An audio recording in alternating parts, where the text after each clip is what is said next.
The man in the fancy suit tapped the screen of his tablet and said, "Your profit margins are too low, and I can see at least 3 areas for immediate cost cutting." Starting with employee compensation.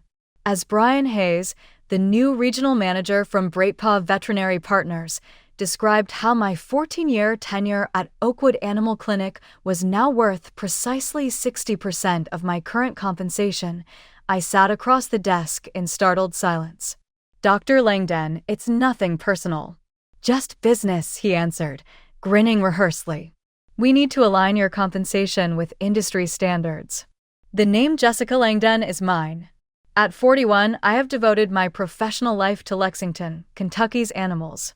After graduating from veterinary school, I began working in a small, family-run veterinary clinic, which eventually became my passion. I was responsible for the clinic's transformation from a 2-room business to the reputable institution it is today. I calmly said, "I understand this is a transition period, despite my racing heart. When would these changes take effect?" Brian said, "Next pay cycle," already turning back to his tablet. "We'll need your decision by Friday."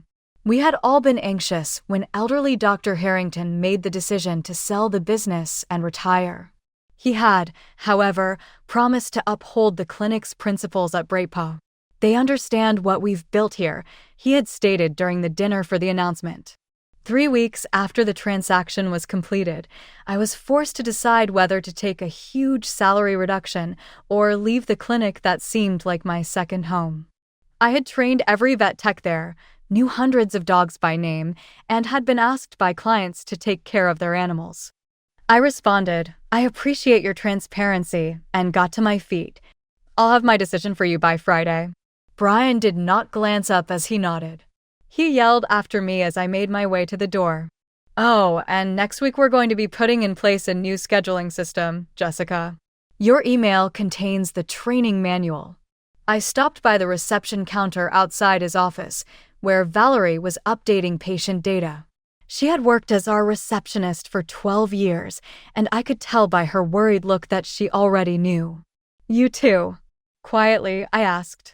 She gave a nod. 30% cut, plus reduced hours. "What are you going to do?" Aware of the customers in the waiting area, I muttered. Valerie looked at the families with their cherished pets, a toddler holding a bunny in her lap, a lady holding a cat carrier, a golden retriever sitting calmly next to an older guy. "I don't know yet," she said. "But something tells me things are about to change around here, and not for the better." A feeling of determination started to grow within me. It was more than simply my pay. This had to do with everything we had created and all we believed in. I realized that something needed to be done as I surveyed the clinic where I had spent my whole career. I've always believed that being a good veterinarian means more than just medical expertise. It's about relationships with animals, yes, but equally with their humans. Over 14 years, I'd vaccinated puppies and later helped those same dogs cross the rainbow bridge. I'd sent handwritten sympathy cards after difficult losses and celebrated miraculous recoveries. My cell phone number was saved in countless family contacts as Dr. Jessica for emergency consultations. My apartment walls were covered with thank you cards and photos of pets I'd treated. The refrigerator displayed drawings from children whose animals I'd saved. These weren't just clients. They were connections that ran deep. "You've worked with Brightball before, right?" I asked Thomas, our newest veterinarian, during lunch the following day. At 32, he joined us 6 months ago after working at a corporate practice in Nashville. He nodded grimly. 3 years. It always starts the same, cost-cutting, then efficiency improvements, then pressure to upsell services. "And the care quality?" I asked, though I already suspected the answer. "Everything becomes about numbers," he replied. "How many patients you see per hour, how many additional services you sell, how much revenue you generate." He pushed his salad around. That's why I left. Got tired of being told to recommend unnecessary dental procedures to meet monthly targets. Later that afternoon, between appointments, I called Dr. Harrington. After 30 years of practice, he'd retired to a cabin by the lake, where he spent his days fishing and writing the veterinary memoir he'd always talked about. "I had no idea, Jessica," he said, his voice heavy with regret. "Their representatives assured me they valued the practice's culture. I would never have sold if I'd known." "It's not your fault," I assured him. "You deserved your retirement." I need to make a decision." "What are you thinking?" he asked. I hesitated. The idea had been forming in my mind, but saying it aloud would make it real. "I'm considering opening my own practice." The silence on the line lasted only a moment. "You should," he finally said. "You've got the experience, the client relationships, and Lexington could use a clinic that still puts care above corporate margins." After we hung up, I sat in my office, looking at the degrees and certifications on the wall. My mind drifted to conversations with clients over the years, many of whom had expressed how grateful they were that we weren't one of those assembly line vet clinics. My thoughts were interrupted by a knock. It was Maggie, our head technician for the past 8 years. "Sorry to bother you, Dr. Langdon, but Mrs. Peterson is here with Baxter. She specifically asked for you, even though she's technically scheduled with Dr. Morris today." "Tell her I'll be right there," I said, standing up. As I prepared to examine the 10-year-old beagle I'd been treating since he was a puppy, I realized what I needed to do. The decision wasn't just about my salary anymore. It was about preserving something that mattered.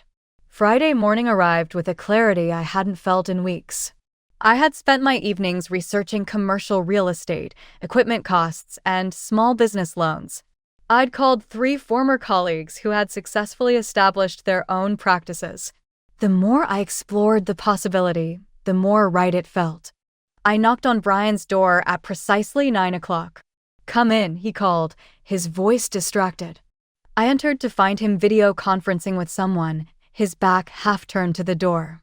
"I'll call you back," he told the screen before swiveling to face me. "Jessica." "Good. Have you made your decision?" "I have," I replied, handing him an envelope. "This is my 2 weeks' notice." His professional mask slipped for just a moment, revealing genuine surprise. "You're quitting over a standard market adjustment?" "I'm pursuing a new opportunity," I corrected him. "And I wanted to inform you properly, with time to arrange coverage for my patients." Brian leaned back in his chair, studying me. "You know, I expected this reaction from some of the support staff, but not from you. You're a senior veterinarian. This is how corporate acquisitions work. Everyone needs to adjust." "I understand business realities," I said carefully, "and I've made a business decision of my own." He shrugged, already reaching for my resignation letter. "We'll have HR prepare your exit paperwork. I assume you'll be joining another practice." "Something like that," I answered vaguely. The news of my resignation spread through the clinic like wildfire. By lunchtime, Valerie, Maggie, and Thomas had all found moments to pull me aside. "Is it true?" Valerie asked, her voice barely above a whisper as we stood by the filing cabinets. "Yes," I confirmed. "My last day is 2 weeks from today." "What will you do?" she pressed. I hesitated before deciding to trust her with the truth. "I'm opening my own practice. I've been looking at a space over on Maple Avenue." Her eyes widened. "Really?" She glanced around and lowered her voice further. "That's amazing, Jessica." Throughout the day, similar conversations followed. Thomas expressed interest immediately. "Keep me posted," he said meaningfully during a brief moment between patients. That evening, I sat at my kitchen table with a legal pad, making lists and plans. My phone buzzed with a text from Maggie. "Whatever you're planning, count me in." It wasn't until my 3rd cup of tea that the severity of what happened earlier hit me. As I was leaving for the day, Mrs. Davidson had stopped me in the parking lot. Her Maine, Oliver, had been my patient since she adopted him 6 years ago. I overheard one of the texts saying, "You're leaving," she said, genuine distress in her voice. "Is it true?" When I confirmed it, her response was immediate. "Where are you going?" "Because Oliver and I will follow you there." That simple declaration of loyalty made me realize something I hadn't fully appreciated before. I wasn't just a veterinarian to these people and their pets. I was their veterinarian, and that bond meant something. Something Brightpaw had severely undervalued. Staring at my notes, I felt a renewed sense of purpose. This wasn't just about refusing an unfair pay cut anymore. This was about creating something better, a practice that would honor the trust these families had placed in me. The next 2 weeks were the longest of my career. I maintained absolute professionalism, treating each animal with the same care I always had. But an undercurrent of tension ran through every interaction with management. Brian had taken to hovering during my appointments, clipboard in hand, making notes about efficiency opportunities. He scheduled an exit interview for my final day and emailed daily reminders about my continuing obligation to non-solicitation of clients and employees, a clause that, upon review with a lawyer friend, turned out to be largely unenforceable in Kentucky. What Brian didn't know was that I'd already signed a lease on a storefront just 7 minutes across town. The space had previously been a pediatrician's office, meaning much of the necessary infrastructure was already in place. I'd secured financing through a local bank where I'd been a customer for over a decade, and equipment suppliers I'd worked with for years offered favorable terms for the new practice. We value relationships too, my medical supplier rep told me during a discreet lunch meeting. And frankly, we've seen what happens to quality when Brightpaw takes over. We're happy to support independent practices. In the clinic, I maintained a careful silence about my plans. But word was spreading regardless. Clients would ask pointed questions during appointments. "So, where exactly will your new practice be located?" Mrs. Thompson asked while I examined her terrier's ear infection. "I haven't finalized anything yet," I replied carefully, aware of the microphone on the computer system that had been installed the previous week as part of Brightpaw's quality assurance program. She lowered her voice. "Well, when you do, please let me know. Max won't see anyone else." These conversations happened daily, and each one strengthened my resolve. I wasn't just making a career move, I was preserving a standard of care that mattered to the community. On Wednesday of my final week, Brian called me into his office again. His demeanor had changed, the corporate confidence replaced by barely concealed irritation. "Several clients have been asking about your future plans," he said without preamble. "I need to remind you of your contractual obligations." "I am aware of my obligations," I replied calmly, "and I've been clear with everyone that I don't have concrete plans to announce." He tapped his pen against the desk. "We've invested considerably in acquiring this practice, Dr. Langdon. Brightpaw won't look kindly on any attempts to undermine that investment." "I understand," I said. "Is there anything else?" He studied me for a moment. "We're prepared to reconsider your compensation package. Perhaps we were too aggressive with the initial adjustment." The offer caught me off guard. It was the first sign that perhaps Brightpaw was recognizing their miscalculation. But it was too late. The lease was signed, equipment ordered, and my vision for Riverbank Animal Hospital was already taking shape. "I appreciate that, Brian. But my decision is made." Later that afternoon, Valerie slipped a folded note onto my desk. Inside was a list of 20 client names with a simple message. "These people called today specifically asking about you." At the bottom, she'd added, "When you're ready to hire a receptionist, call me first." That evening, I met Thomas and Maggie at a coffee shop several miles from the clinic, far enough to avoid running into anyone from Brightpaw. Over lattes, I finally shared my plans in detail. "I've secured a location on Riverbank Drive," I told them. "It'll be called Riverbank Animal Hospital, opening in about 6 weeks, if everything goes according to schedule." 6 weeks. Maggie repeated, her expression thoughtful. "My reduction in hours takes effect in 3. Interesting timing." Thomas leaned forward. "What's your staffing plan?" "I need a veterinarian who shares my philosophy of care," I said, meeting his gaze directly, "and an experienced lead technician." Their smiles told me everything I needed to know. By the time we left the coffee shop, my new practice had unofficially gained its first team members. The pieces were falling into place. But I had no idea that Brightpaw was about to force my hand in a way I never anticipated. My second to last day at Oakwood began with an unwelcome surprise. Posted on the break room bulletin board was a new fee schedule, effective immediately, with price increases averaging 30% across all services. Basic vaccinations that had cost $45 were now $65. Dental cleanings jumped from $300 to $425.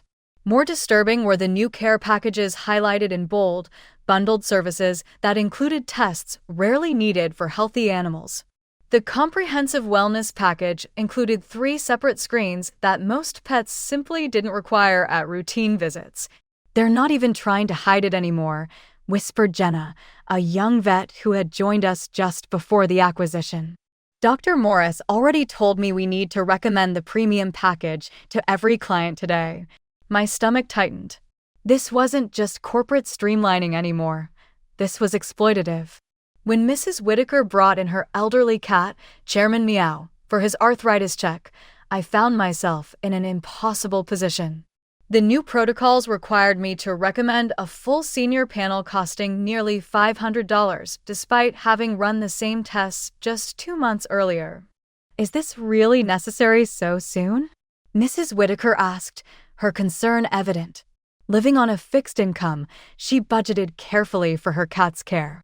"The new owners have implemented standard protocols," I explained carefully.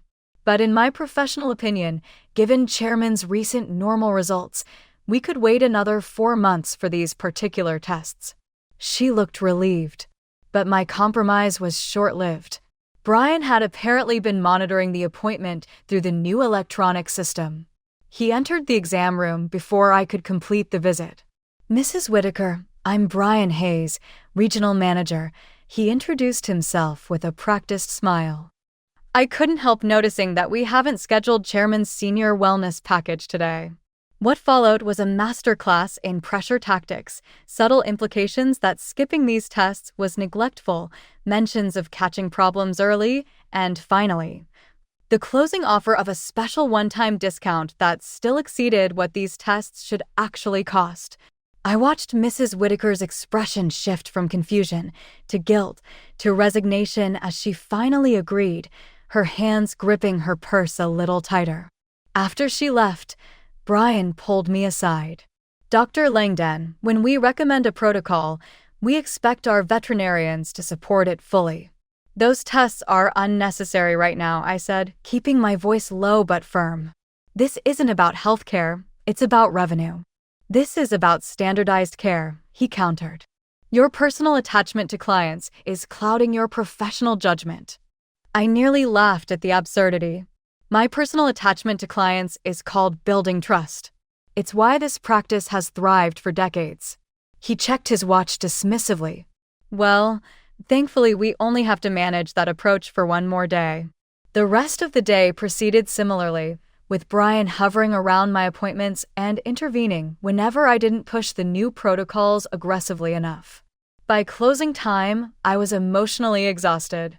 As I was updating Chairman Meow's file, I noticed something that made my blood run cold. In the notes section, an administrative entry read, "Patient transfer to Dr. Morris effective immediately. Dr. Langdon no longer primary veterinarian." A quick check of several other longtime patients revealed the same change. They were reassigning all of my patients before I'd even left. That night, I couldn't sleep.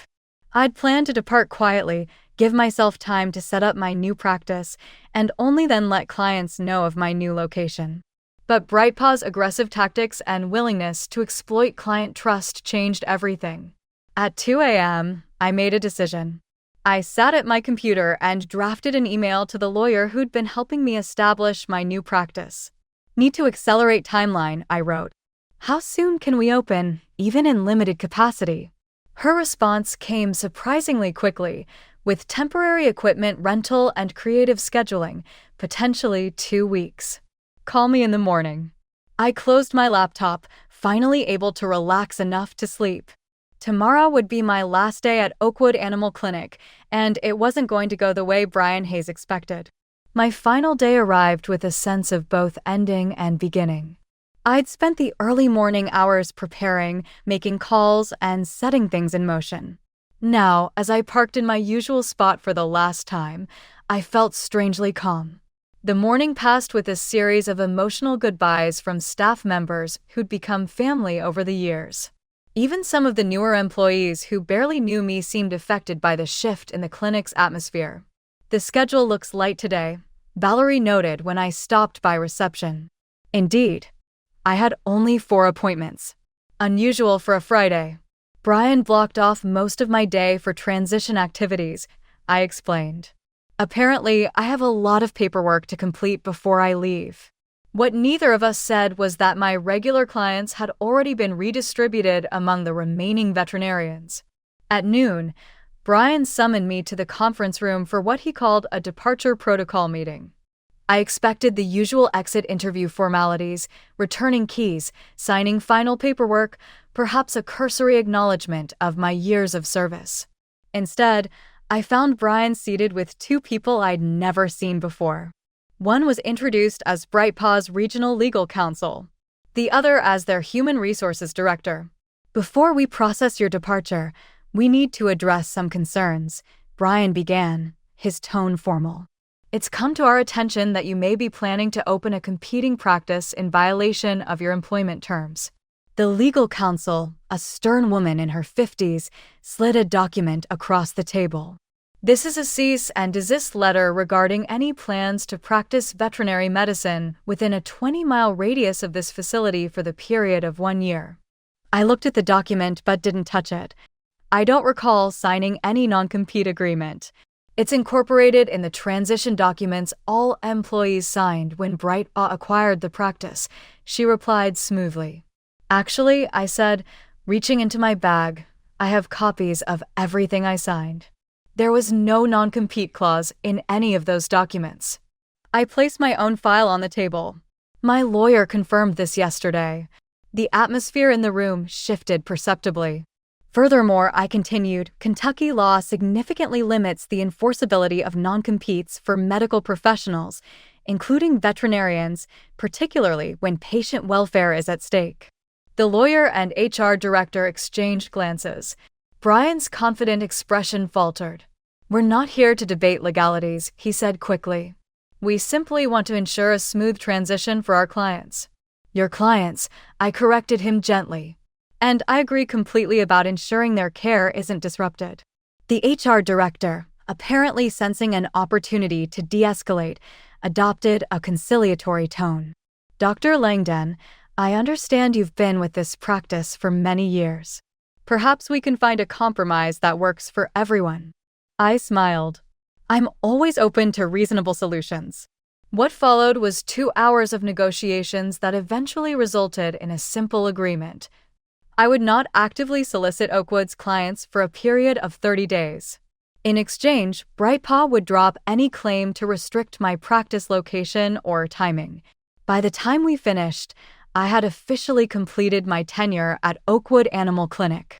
I collected my personal belongings, said my final goodbyes, and walked to my car with a mixture of nostalgia and excitement. As I was pulling out of the parking lot, my phone chimed with a message from Valerie. "Just overheard Brian on the phone with corporate." He said, "She's just one veterinarian. How much impact could her leaving possibly have?" I smiled at her message and typed a quick reply. "I guess we'll find out." What Brian and BrightPaw didn't realize was that I wasn't just leaving, I was already 2 steps ahead. The wheels were in motion, and nothing would stop what was coming next.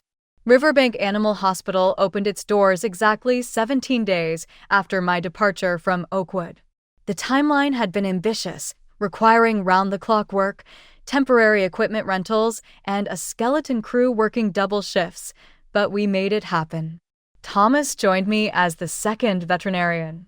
Maggie came aboard as our lead technician after her hours at Oakwood were reduced to part-time. Valerie gave her notice the day the new reception desk was installed, citing BrightPaw's hostile work environment in her resignation letter. Our first day was meant to be a soft opening, a chance to test systems with a handful of appointments before a proper launch the following week. I'd only personally called about 20 longtime clients whose pets had ongoing medical needs that I'd been managing. At 8:45 a.m., 15 minutes before our official opening, I looked out the front window to an astonishing sight. A line of people and pets stretched across our small parking lot and down the sidewalk. "Did you call all these people?" With wide eyes, Thomas inquired. "No," I answered in disbelief. "I only contacted a few with urgent needs." At the front desk, Valerie was already logged into our new practice management system. Her smile was knowing. "I think word got around," she added. Familiar faces flooded in as we opened the doors. Mr. Johnson with his elderly turtle, Methuselah, Mrs. Peterson and Baxter the beagle, and the Garcasse with their 3 rescued kittens. Clients I'd cared for over years, even decades in some cases. Mrs. Peterson said, "We saw on the community Facebook page that you were opening today." No one wanted to miss it. We had more than 70 pets enrolled in our new system before midday. That figure more than doubled by close. The message for each client was the same. They followed their veterinarian rather than the name of the clinic. I was particularly moved by the simple acts of kindness. Clients sent modest gifts for the new clinic, congratulatory notes, and baked cookies. For lunch, one family even brought pizza for the workers.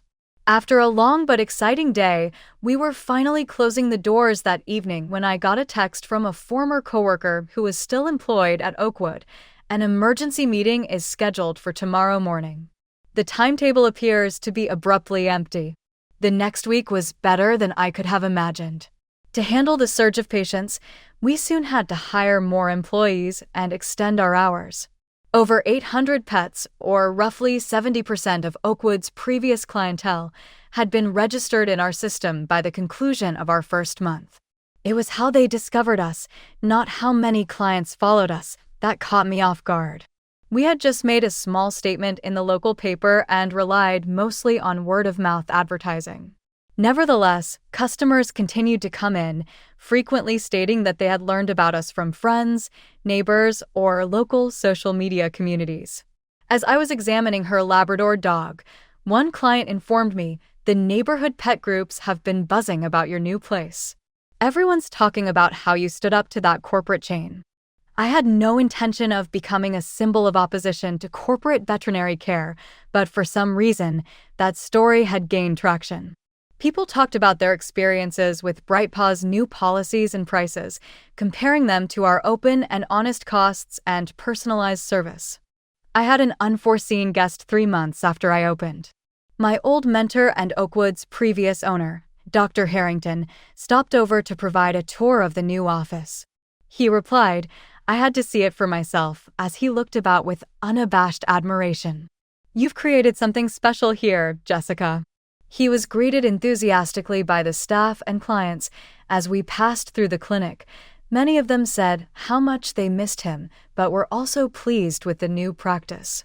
He gently acknowledged, "I made a mistake selling to BrightPaw," as the trip came to an end. "I should have approached you first." I told him, everything worked out as it should. Everything came full circle when I got an email later that day. Brian Hayes sent it, asking to meet to talk about Lexington's veterinary scene. I replied back, grinning, "I'm available next Tuesday at 2 p.m. Nothing private. Just business." When I looked about at the successful practice we had established, with its wagging tails, purring patients, and the team I trusted, I came to the realization that sometimes the best retaliation isn't success alone. It involves building the location you were destined to be.